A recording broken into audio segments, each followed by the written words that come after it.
and vertical shapes there. I will try to make the changes.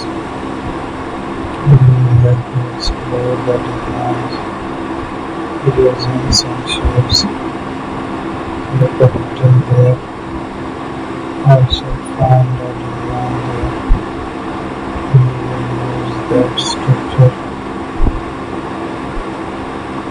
Keep editing another designs using the pen there.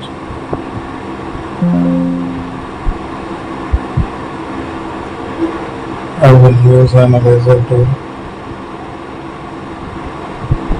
So we will make the contour design.